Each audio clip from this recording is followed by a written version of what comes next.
Bienvenue à ce webinaire sur le thème Quels défis pour les secteurs jouets et puériculture? Comme vous le savez, nous sommes au CEP, Centre européen des produits de l'enfance, dans le master digital Youth Marketing. Donc, mon collègue Julien Lucas Bonjour. et moi-même Maya Halal allons vous poser quelques petites questions sur les secteurs de l'industrie jouets et puériculture. Comme première question, est-ce que vous pouvez présenter la Fédération française du jouet et de la puériculture et nous dire quel est votre rôle au sein de cette fédération? Oui, bonjour tout d'abord et ravi de passer un petit moment avec vous pour vous parler d'un si beau secteur, celui du jouet et de la puériculture. Euh, donc, je suis Christophe Drevet, je suis le directeur général de la Fédération des jouets et des industries de la puériculture.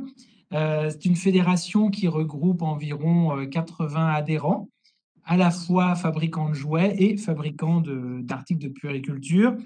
En termes de poids, l'ensemble de ces fabricants pèse environ 75% du marché. Donc, on retrouve de grands groupes internationaux, mais également des industries et des marques françaises, des petites entreprises, des très grosses entreprises. Voilà, c'est tout à fait hétérogène comme l'est notre segment. Les actions de la fédération, ben, il y a trois grandes familles. C'est à la fois déjà de représenter les droits, de proposer, de défendre aussi donc les droits des industriels, des fabricants par rapport au pouvoir public, les représenter aussi au niveau international auprès des fédérations européennes ou internationales. Un des exemples, hein, je vais illustrer avec un exemple, bah, c'est par exemple la fédération, la FJP, qui a travaillé et coordonné tout le travail sur la charte pour la mixité dans le jouet, par exemple. Donc c'était un travail et une demande des pouvoirs publics. Et au-delà de cette demande, bah, la fédération, elle a fait tout un travail de synthèse avec les distributeurs, avec les associations, pour faire des propositions concrètes en faveur de la mixité, de la représentation que l'on peut avoir du jouet. Voilà, donc ça c'est un exemple. Le deuxième axe, la deuxième grande mission, c'est de servir ses adhérents, bien entendu, hein, on est au service de nos adhérents. Et là, on va agir. C'est un gros chapitre, hein, toute la partie sécurité, qualité, environnement, où là, ben, on va accompagner les adhérents sur toutes les évolutions réglementaires. On va leur donner beaucoup d'informations, on va répondre à leurs questions, alors soit de façon collective, soit aussi individuellement. Ça peut être des sujets comme on pourra l'évoquer sur la partie environnementale, ce qu'on appelle la REP jouet ou responsabilité élargie des producteurs, toutes les lois qui sont issues de la loi AGEC sur l'économie circulaire, le travail sur les normes. Voilà, donc tout ça, c'est un gros travail d'accompagnement et de service auprès des adhérents. Et puis l'autre aspect de ce service, c'est ce qui concerne le juridique et le social. La Fédération du jouet et de la puériculture est l'organisme qui gère la convention collective du jouet et de la puériculture. Donc il y a un certain nombre d'entreprises en France dont la convention collective est gérée par la FJP et on est l'interlocuteur auprès des organismes paritaires. Et puis troisième mission de la FJP, c'est de communiquer sur les valeurs du jouet, communiquer sur la santé économique de la filière pour promouvoir, pour développer. Et là, on va retrouver des actions telles que la campagne que l'on mène depuis 4 ans, qui s'appelle Merci les jouets, qui est une campagne à destination des consommateurs. Alors, ça a démarré sur la télévision traditionnelle avec une campagne sur Gulli, entre autres choses. Maintenant, c'est plus une campagne sur les réseaux sociaux, mais pour montrer que le jouet, c'est pas simplement un cadeau à Noël, mais que les valeurs du jouet vont bien au-delà. Il y a aussi le livre blanc que l'on a fait cet été sur les caractères essentiels du jouet. Et moi, dans cette fédération, je gère cette fédération, je coordonne son activité, puis je fais tout ça en liaison avec mes pairs, hein, les adhérents. La fédération leur appartient. Donc, les actions que je mène avec mon équipe, ben, je le fais également en bonne intelligence avec les souhaits du président, du bureau, du comité directeur, pour que ce que l'on fasse soit bien en accord avec les souhaits et les volontés des adhérents. Ok, merci. Donc, on va passer à la deuxième question. Donc, pendant nos recherches, on a identifié Toys Industry of Europe. Et donc, on a vu que ça regroupait globalement toutes les fédérations du jouet au niveau européen. Et quel est son rôle donc par rapport à la FJP? Et dans quel but est-ce qu'il travaille avec vous? Alors, Toy Industry of Europe, c'est effectivement la fédération du jouet européen, donc qui sont plus centrés sur le jouet, pas trop sur les questions de puériculture. TIE regroupe à la fois des fédérations européennes, mais pas toutes, mais également des fabricants, des grands fabricants européens. Donc c'est un mix. La FJP est membre du board de TIE, donc je siège également chez TIE pour prendre un certain nombre de décisions au niveau européen ou pour porter des messages au titre des industriels français.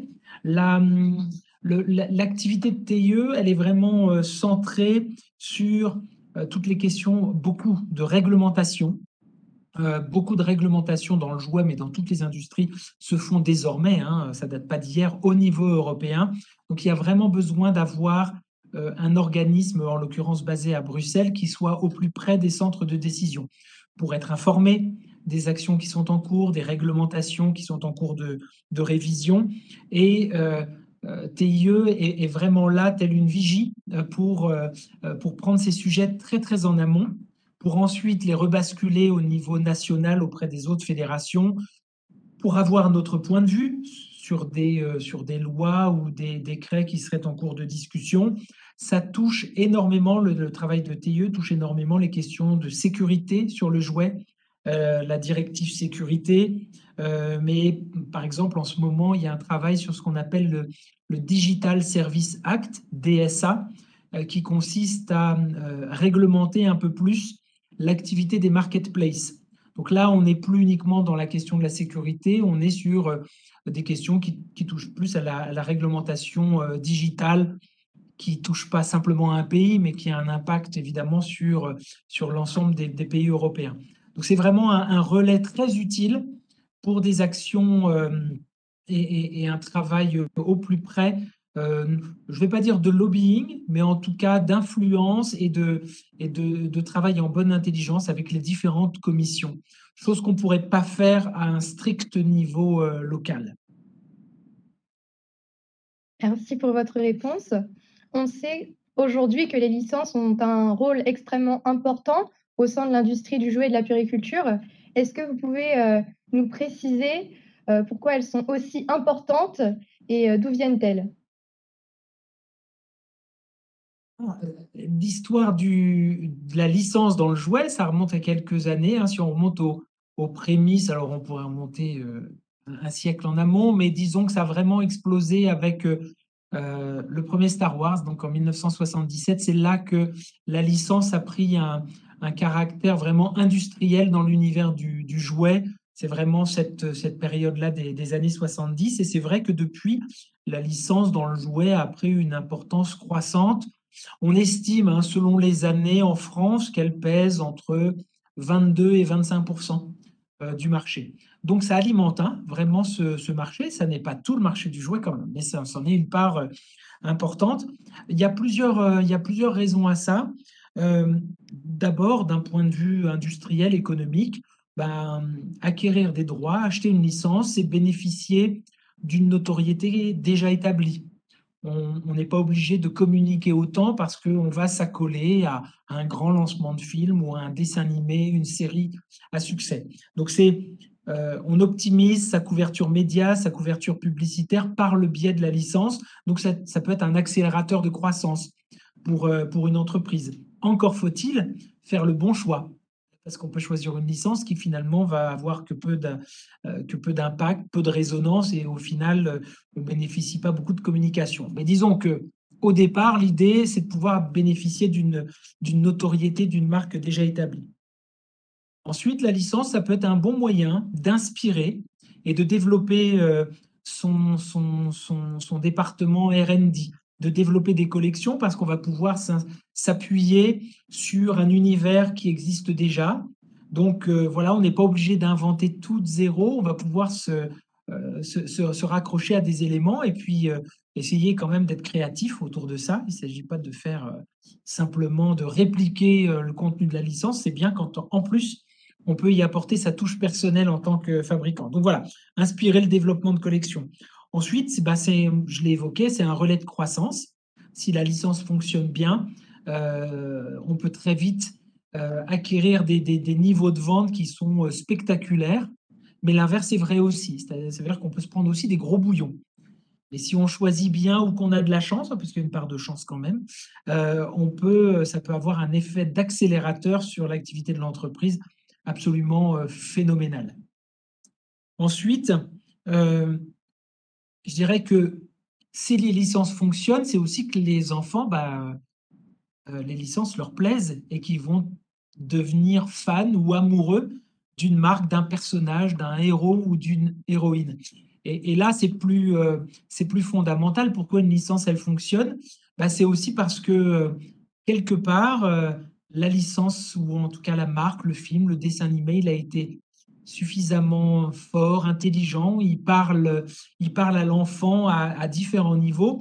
Et quand l'enfant va sortir de la salle de cinéma, éteindre son téléviseur ou arrêter de jouer avec son jeu vidéo, quand cette aventure par écran interposé, elle va s'arrêter, lui, il va pouvoir la continuer avec ses jouets.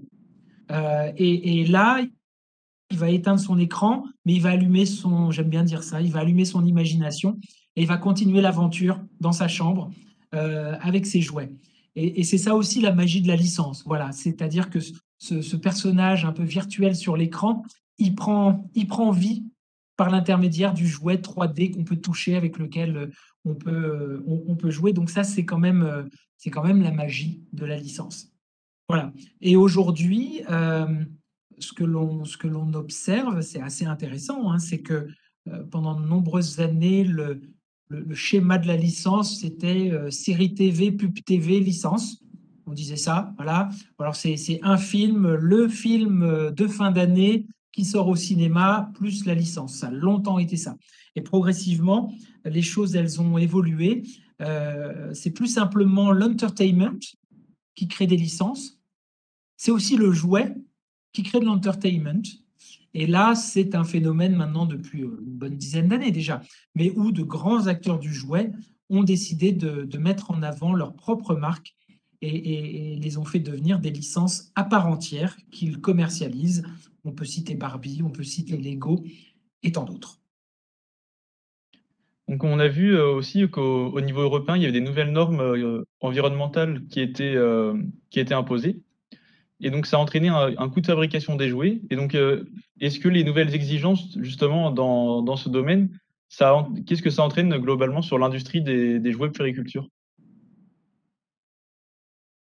Alors, je vais vous répondre à ça. Il y avait juste un point que je voulais peut-être compléter sur la licence. Ah oui, autant pour moi, Il y aura j'étais un trop autre vite. point, il y aurait peut-être un point de plus abordé. Et je pense pour vous, c'est intéressant de le noter pour vous projeter dans vos métiers futurs. C'est que on voit que la provenance des licences est de plus en plus large. Je l'ai évoqué tout à l'heure, pendant longtemps, c'était la télévision traditionnelle, le cinéma, qui était de gros contributeurs sur les personnages, les licences. Et puis ensuite, on a vu arriver la littérature.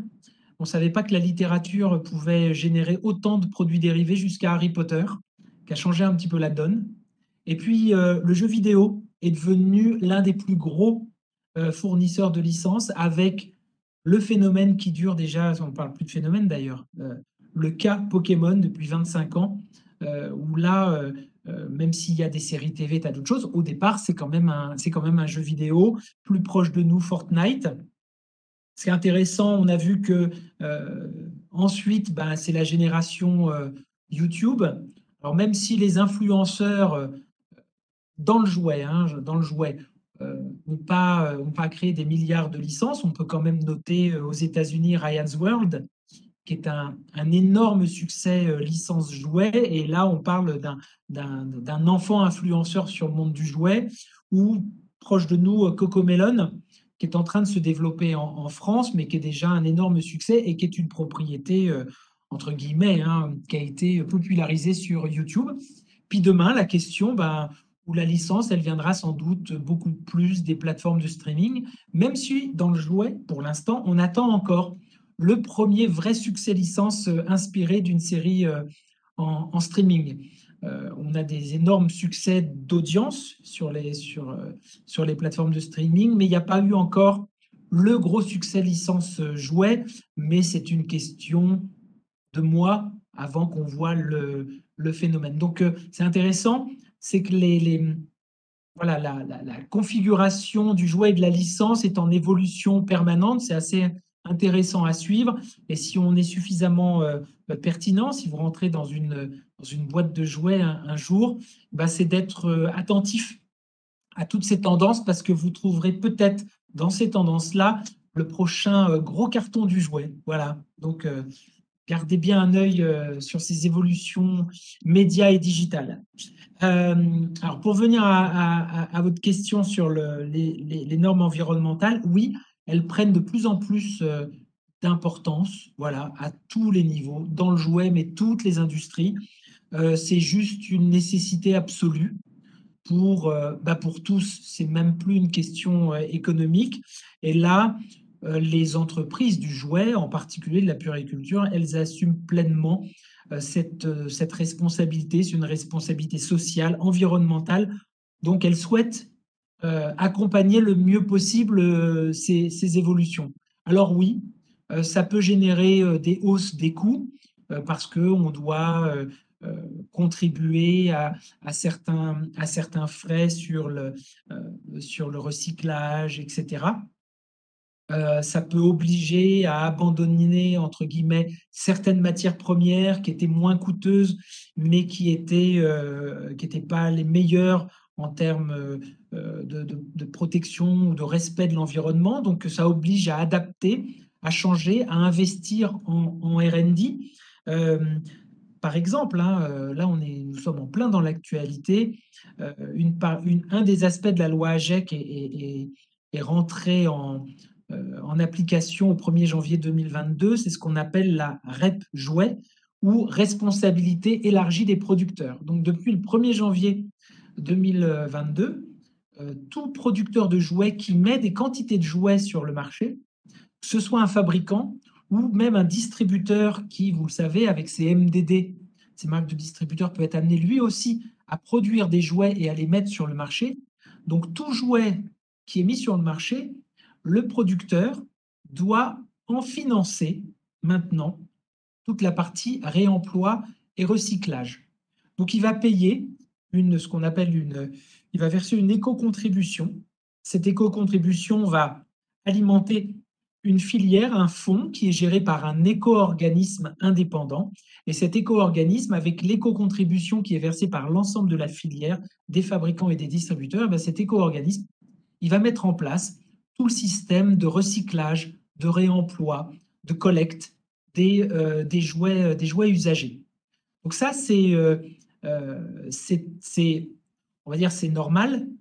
Ça prend énormément de temps à mettre en place. C'est toute une logistique à mettre en place. C'est des coûts qui doivent être intégrés également par les fabricants. Ça rentre désormais dans leurs coûts. Ils doivent l'assumer. Mais ça prend du temps. Donc, c'est des équipes qu'on doit mobiliser aussi pour faire ce travail-là. Donc, cette évolution environnementale, elle est accompagnée proactivement par toute la filière. Maintenant, elle a un impact sur l'énergie, sur l'utilisation des moyens, des ressources des entreprises. Elles doivent en tenir compte plus que jamais quand elles font leur budget, quand elles font leurs prévisions sur 1 an, 2 ans, 3 ans. Après, c'est pas du tout vu comme un drame. C'est certes, ça peut être contraignant, mais en même temps, ça oblige aussi à repenser sa façon de faire, repenser la taille de ses packaging. Il fut un temps où, voilà, pour avoir la certitude d'être bien vu sur un facing dans un rayon, c'était mieux de faire des beaux packaging qui mettaient bien en valeur le jouet, avec plein de petites décorations annexes qui ne sont pas forcément le jouet. Donc, ça prend de la place. Ça utilise plus de carton, plus de plastique. Aujourd'hui, par la force des choses, parce que ces contraintes environnementales, parce que cette volonté justement d'avoir une approche plus durable sur les choses, on a tendance à optimiser mieux les tailles de packaging, à faire des packaging plus petits. Alors, packaging plus petit, ça veut dire meilleur pour la planète, mais ça veut dire aussi moins coûteux pour l'entreprise. Donc, voilà, dans cette évolution, les entreprises, elles s'adaptent et elles ne vivent pas ça comme une suite de contraintes. Ce sont des contraintes, mais qui créent aussi de belles opportunités et qui nous poussent à nous réinventer. Maintenant, on a 3 interrogations sur les effets de la crise Covid dans l'industrie du jouet et de la puériculture. La première étant, est-ce que le Covid a réellement modifié le rapport des familles à différents types de jouets? Par exemple, les catégories gagnantes sont-elles les board games, les jeux familiaux, les activités créatives, etc. Complètement. Cette pandémie, elle a eu 1000 effets, tout à fait inédits dans tous les secteurs d'activité, et dans le jouet, évidemment, on a observé un certain nombre de choses.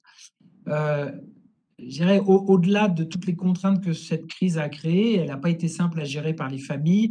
Ça a été aussi difficile à vivre par les enfants qui ont été en perte de repères parce qu'il n'y avait plus la possibilité d'aller à l'école, parce qu'il y avait beaucoup d'incertitudes, parce qu'il y avait l'anxiété générale qui les entourait. Donc, ça a été c'était une période difficile pour les adultes, mais aussi beaucoup pour les enfants. Et dans ce cadre-là, le jouet, il a montré que c'était une vraie bulle dans laquelle les enfants ont pu s'engouffrer et se mettre à l'abri. Grâce à leurs jouets, ils ont pu, comme d'habitude, mais encore plus pendant ces 2 années, et ils ont oublié un petit peu leur environnement qui était anxiogène. Ils ont pu faire passer leur stress, parce que par le jeu, on passe énormément de choses, et l'enfant revit et fait revivre à ses jouets des situations qui ont pu lui poser des problèmes dans sa journée ou dans sa semaine. Donc, plus que jamais, le jouet, ça a vraiment été une bulle. Mais les parents ont repris la mesure aussi du rôle du jouet pour leur enfant, parce que là, pour le coup, ils avaient le temps, un peu plus de temps que d'habitude, de voir leur enfant jouer. Voire encore mieux, ils ont appris à jouer ou réappris à jouer avec leurs enfants. On a eu tendance à penser que le jouet, c'est le cadeau de Noël, très beau moment, mais bon, ça s'arrête là, quoi. C'est un petit peu cette obligation annuelle. Ils en avaient peut-être oublié que le jouet, c'est un formidable outil d'échange, de communication avec son enfant, et ils ont réappris à jouer avec. Et donc, au sortir de cette crise, on a vu que l'image du jouet avait quand même fondamentalement changé dans l'esprit des parents en particulier.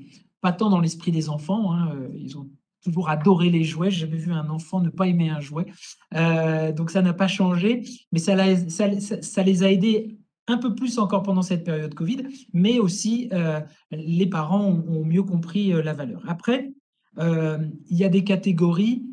Le jouet en général a montré son utilité, a bénéficié quelque part de cette période, a montré sa valeur pendant cette période. Et il y a des catégories en particulier qui ont, là pour le coup, d'un point de vue économique, ont vraiment bénéficié de ces 2 périodes, de ces longues périodes de confinement. Vous l'avez cité, le jeu de société, les puzzles, parce que là, c'est plus uniquement des enfants, mais c'est également les familles qui avaient besoin de passer du temps, ou quelquefois de tuer le temps. Donc, ils se sont remis à jouer à des jeux de société. Ils se sont rendus compte qu'il y a une offre énorme de jeux très, très différents sur des thématiques multiples. Donc, ils ont découvert un vrai nouveau loisir. Alors, ça n'avait jamais disparu, mais cette période de Covid a vraiment renforcé cet aspect-là. On a réappris à jouer ensemble. On a appris aussi qu'un adolescent ou un adulte, voire un adulte bien mûr, pouvait trouver vraiment du plaisir à jouer à des jeux de société et pas uniquement les grands classiques. Il y a des tas d'autres jeux thématiques qui sont absolument passionnants et beaucoup les ont découverts pendant ces périodes de confinement. Je profiterai de cet échange-là pour vous inviter, voilà, c'est un accès libre, à faire un petit tour sur le site de la FJP, fjp.fr, et vous pouvez télécharger le livre blanc du jouet indispensable pour l'enfant. C'est une somme d'études que l'on a réalisées, que l'on a compilées aussi, qui montrent toute la valeur du jeu et du jouet, en particulier pendant cette période Covid. Vous qui êtes de futurs professionnels du monde de l'enfance, je pense que vous y trouverez de nombreuses informations très utiles. Merci. Donc, pour rester dans le domaine justement du Covid et de la crise, donc, on sait que la Chine fabrique à peu près les 2 tiers des jouets au niveau mondial. Et donc, est-ce que ça a eu le confinement, est-ce qu'il a eu un grand impact sur l'offre justement des jouets ou pas?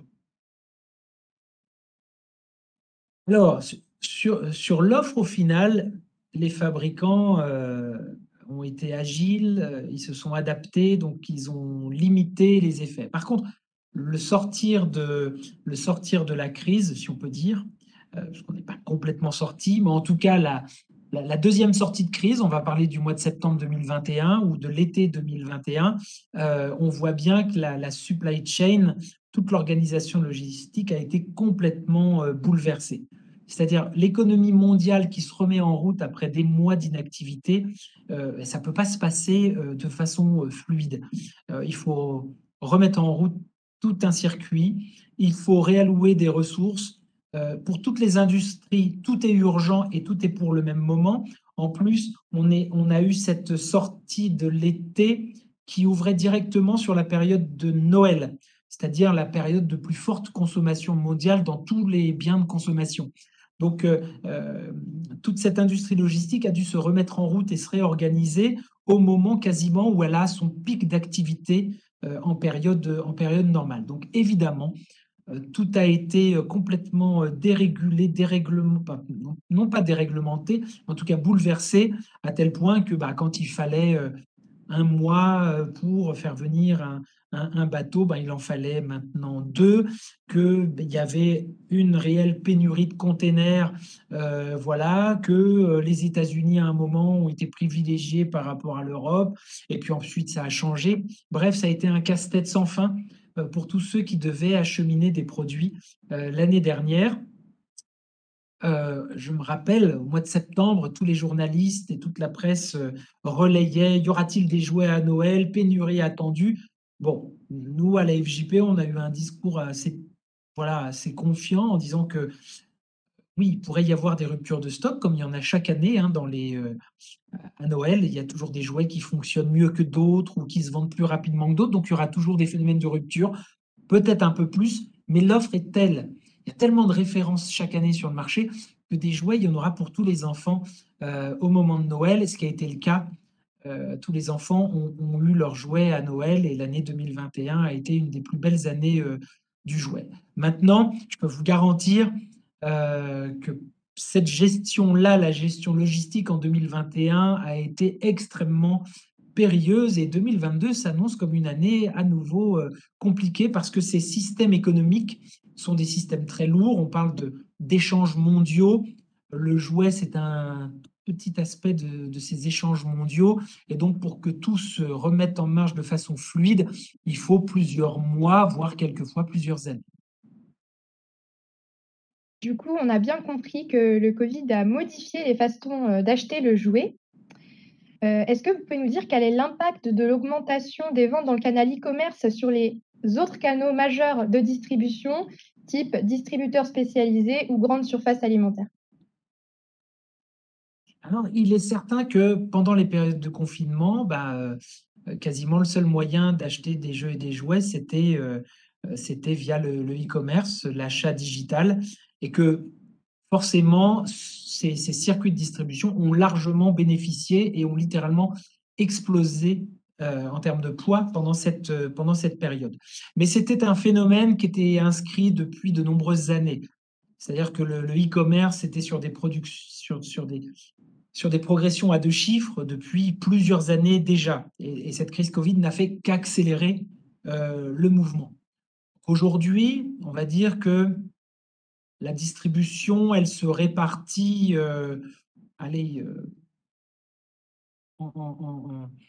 par tiers entre voilà, un tiers pour le commerce spécialiste, un tiers pour les GSA, les grandes surfaces alimentaires ou hypermarchés, et puis un tiers pour le e-commerce. Sachant que dans le e-commerce, on retrouve également les services de e-commerce des spécialistes ou des hypermarchés. Donc on a cette répartition, alors qu'il y a encore 10 ans, c'est vrai, le e-commerce, c'était une part encore non pas insignifiante, mais on était à 8-10% il y a une dizaine d'années. Donc là, le poids est réel. Après, ce qui est intéressant, c'est de noter que sur cette fin d'année 2021, une fois que les magasins ont pu réouvrir, proposer leur offre, ben, il y a quand même la volonté d'aller voir dans les magasins, de percevoir les produits, de demander conseil aussi. Et que bah, cette fin d'année, on voit que le commerce spécialiste a particulièrement performé. Il y a une très forte progression des ventes sur le commerce spécialiste. Voilà. Donc, c'est assez paradoxal, hein. On aurait pu se dire, ça y est, c'est la fin du commerce physique, ou voilà, c'est des choses que de nombreuses personnes annoncent régulièrement. Non. En fait, les modes de distribution se nourrissent l'un l'autre, correspondent pas nécessairement à la même, aux mêmes besoins du consommateur selon le moment.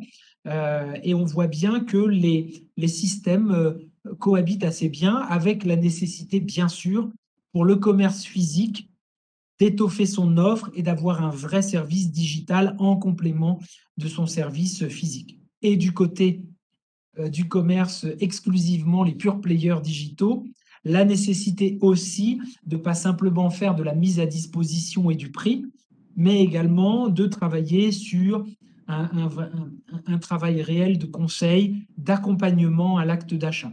Donc on voit, voilà, l'évolution est en cours, hein, ça n'est pas figé. Même si on est à un tiers, les choses vont sans doute continuer à évoluer. Et si on regarde dans d'autres pays, la part du digital continue de progresser. Donc voilà, maintenant, on voit bien que les différents modes de distribution ont leur carte à jouer. Et c'est pour ça qu'ils sont tous dans des réflexions permanentes pour s'adapter à cela. Sans doute qu'une des raisons pour lesquelles le marché français a très bien performé en 2021, c'est qu'il a réussi à préserver un bon tissu physique et digital dans son commerce de jouets. Le marché anglais, par exemple, en 2021, a beaucoup moins bien résisté. Il était même en baisse. Une des raisons invoquées, c'est que la part du digital a pris une telle importance que, par exemple, tous les petits prix, tous les produits, les jouets, ce qu'on appelle les jouets impulse, l'impulsion, le jouet à moins de 5 euros, à moins de 10 euros, c'est pas tellement ce qu'on achète sur Internet. Et ça, c'est une partie importante du business du jouet. Et cette partie-là, finalement, elle n'a pas pu vraiment exister. Les enfants y ont eu moins accès. Donc, il y a un segment du jouet qui a été moins bien travaillé sur le marché. Donc, pour la variété des jouets et pour la bonne santé de la filière, on a tout intérêt à avoir des systèmes et des filières de distribution assez équilibrées et assez variées. Ce serait mieux pour tout le monde. Donc, je vais rebondir sur ce que vous aviez dit tout à l'heure, comme quoi vous pensiez que l'année 2022 allait être compliquée par rapport à l'année 2021 où les entreprises avaient su rebondir.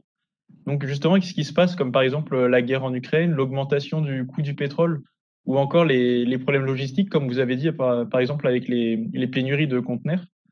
Est-ce que, quelles conséquences globalement ça aura sur l'industrie aussi mondialisée que le jouet? Est-ce que les entreprises vont s'adapter dans leur manière de produire, dans plus manière logistique? Les entreprises doivent s'adapter année après année. L'année 2020, personne n'a vu venir cette crise sanitaire. On a vécu tous des choses qu'on penserait jamais vivre. Il y a eu des décisions prises dans des temps records, en quelques jours, alors qu'on pensait qu'il aurait fallu des mois ou des années pour le faire. On a vu le pire en 2020 et le pire n'est pas arrivé, c'est-à-dire que voilà, le marché a été résilient et le marché même avait été en légère baisse, mais on n'imaginait pas ça du tout au mois de mars 2020 quand il y a eu le premier confinement et qu'on était chez soi pendant 2 mois. Et le marché était légèrement baisse. Des confinements, il y en a encore eu en 2021, plus une perturbation terrible de la logistique. Là encore, on pouvait prévoir le pire pour cette année 2021.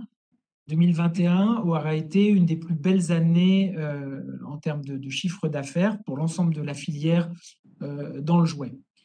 Donc, 2022 arrive avec son lot d'incertitudes. Vous les avez très bien résumées. Beaucoup d'incertitudes, beaucoup de challenges, une inflation terrible sur les coûts de matières premières. La question du transport est pas résolue, donc le fret maritime va continuer à rester très élevé, avec des difficultés à avoir les containers qu'on veut, comme on veut, quand on veut. Bref, tout ça va rester là. La guerre en Ukraine va rien arranger à tout ça, créer des tensions supplémentaires sur l'énergie alors qu'elles existaient déjà. Après, les industriels, bah voilà, c'est leur métier, les fabricants, ils s'adaptent, ils travaillent dur avec leurs équipes pour anticiper les choses, pour être le plus malin possible, le plus flexible possible, le plus agile possible. Donc, le pire n'est jamais là. Voilà. Maintenant, 2022 n'est pas vu comme une année pire que 2021. Maintenant, c'est une année où il va falloir être hyper vigilant, où il y a des risques que des entreprises prendront ou ne prendront pas en raison de ces incertitudes. Et c'est exactement ce genre de questions qu'elles se posent. Par contre, la clé de succès, c'est que à la fin, il faut pouvoir sortir des produits, il faut pouvoir innover, développer et continuer à séduire les enfants et leurs parents.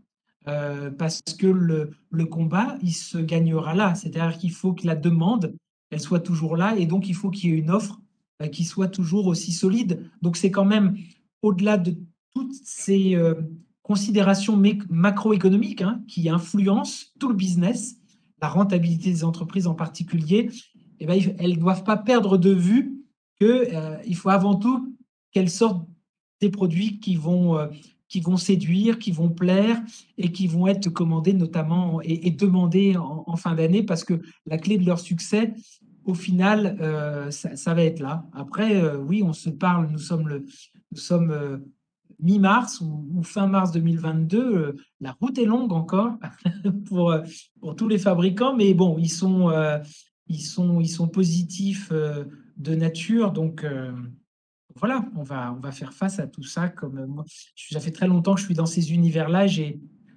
Alors j'ai tendance à le répéter, mais j'ai jamais vu un Noël qui se passait exactement de la façon dont on l'avait prévu. Il y a toujours quelque chose de particulier qui se passe à Noël, avec des questions et des points à régler à la dernière minute. 2022 ne dérogera sans doute pas à la règle. Merci beaucoup pour votre réponse. Donc, nous avons fait le choix de nous orienter vers le master Digital Youth Marketing. Est-ce que vous auriez des conseils à nous donner pour nous, futurs professionnels dans le monde de la jeunesse?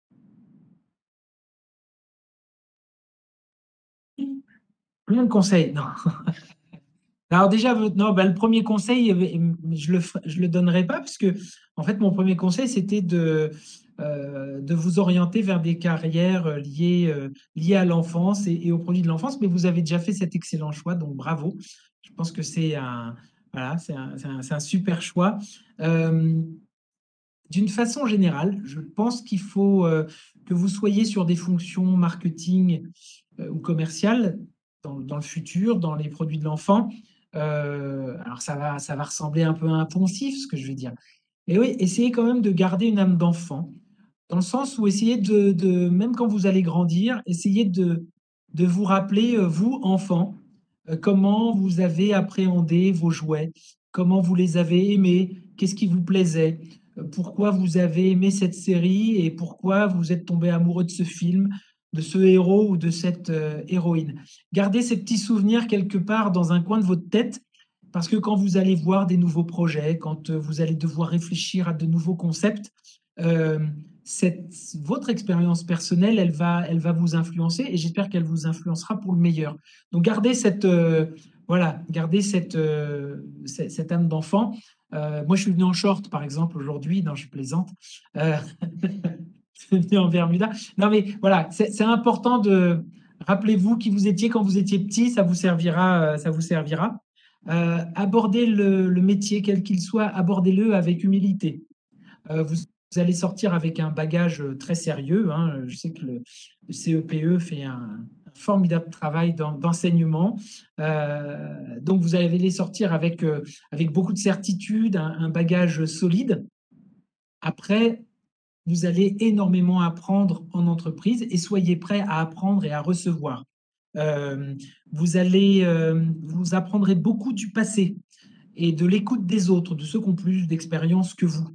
Et ce n'est pas pour rester dans le passé que je vous dis ça. C'est que ça vous aidera à rebondir et à vous projeter dans l'avenir et à être pertinent dans ce que vous proposerez et dans ce que vous imaginerez.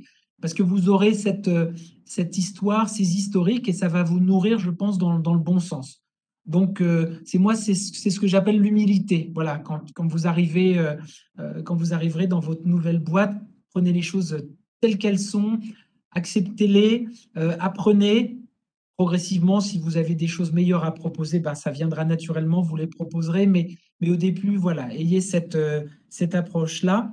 Quand vous en avez la possibilité, ne pas hésiter à faire la route entre le marketing et la communication et le commercial. C'est une vraie chance de pouvoir passer de l'un à l'autre et vice-versa. Parce que dans un process économique de vos entreprises, tout n'est pas dans la créativité et le développement produit. Tout n'est pas non plus dans la vente et le référencement auprès de ses clients. C'est un mix. Et passer de l'un à l'autre, c'est avoir une bonne connaissance des impératifs, des contraintes des uns et des autres. Ça vous aidera à être plus pertinent dans vos choix. Et ensuite, quand vous proposerez des projets ou quand vous vendrez des projets, vous serez d'autant plus fort pour le faire. Et puis, mon dernier conseil, dans le monde digital qui est le nôtre et qui est encore plus le vôtre, surtout, gardez le contact. Gardez le contact, mais le contact en vrai. Gardez des moments où vous vous retrouvez en live, vous étudiants, mais en live avec vos collègues, en live avec votre réseau. Tout ne passera pas toujours par des webinaires, des Zooms et des Teams. Les liens forts, ils se créent quand on se voit, quand on se côtoie, quand on se crée des expériences alors professionnelles, mais également humaines. Donc, voilà, perdez pas le contact avec le réel, devenez pas tout virtuel, restez aussi physique. Voilà, c'est important voilà, dans le monde du jouet, mais dans le monde professionnel en général. Merci. Et donc, notre dernière question. Est-ce que vous pensez qu'il serait possible de faire des stages de 6 mois à l'étranger chez les acteurs du marché du jouet, en passant peut-être par Toys Industry of Europe, qui pourrait peut-être relayer certaines offres des acteurs? Alors, on peut faire la demande à TIE de relayer. C'est pas tellement c'est pas tellement une plateforme pour ça. Moi, j'ai tendance à penser que si vous avez une envie excellente envie d'ailleurs, d'aller travailler à l'étranger, vous auriez plutôt intérêt à contacter directement les sièges européens ou les sièges mondiaux des boîtes auxquelles vous vous intéressez. Je pense que c'est plus une approche directe ou par réseau, hein, si vous connaissez quelqu'un qui connaît quelqu'un qui connaît quelqu'un, utilisez ça, plus que de passer par TIE qui ne centralise pas vraiment les offres. Donc, si vous avez l'envie d'aller bosser chez Lego au Danemark, je pense que vous avez tout intérêt à rentrer directement via Lego. Alors, soit Lego France en disant que vous seriez intéressé pour bosser en Europe et ils vous orienteront vers la bonne personne, soit Lego Europe Lego au Danemark directement, et ainsi de suite. Je pense que c'est plus en vous adressant aux grands groupes qui sont implantés mondialement que vous pourrez le faire, ou alors une autre approche, cibler des acteurs du jouet qui sont peut-être encore de petits acteurs du jouet, des acteurs locaux, français, mais qui ont une volonté de développement à l'étranger. Et là, vous avez une vraie proposition à leur faire, c'est de les aider dans leur développement à l'international. Et vous pouvez trouver une vraie écoute là-dessus. Parce que pour beaucoup d'entreprises, l'avenir, il ne se joue pas que en France, hein, il se joue dans la globalisation de leur offre. Donc, ne négligez pas la piste même des acteurs français et des entreprises de petite taille. Vous pourriez faire des stages extrêmement intéressants aussi. Merci beaucoup. Donc, nous avons fini avec nos questions. Donc, merci à vous de nous avoir accordé du temps pour ce webinaire. Merci à vous pour vos conseils sur les dernières questions et même sur tout ce que vous avez dit pour les autres questions. Et donc, nous vous souhaitons une bonne journée et à bientôt. Merci à vous, je vous souhaite une excellente journée et puis je vous souhaite le meilleur, le tout meilleur pour la suite dans le monde du jouet, de la puériculture, de la licence et des produits de l'enfant. Merci Merci beaucoup. beaucoup. À très bientôt. Au revoir. Au revoir.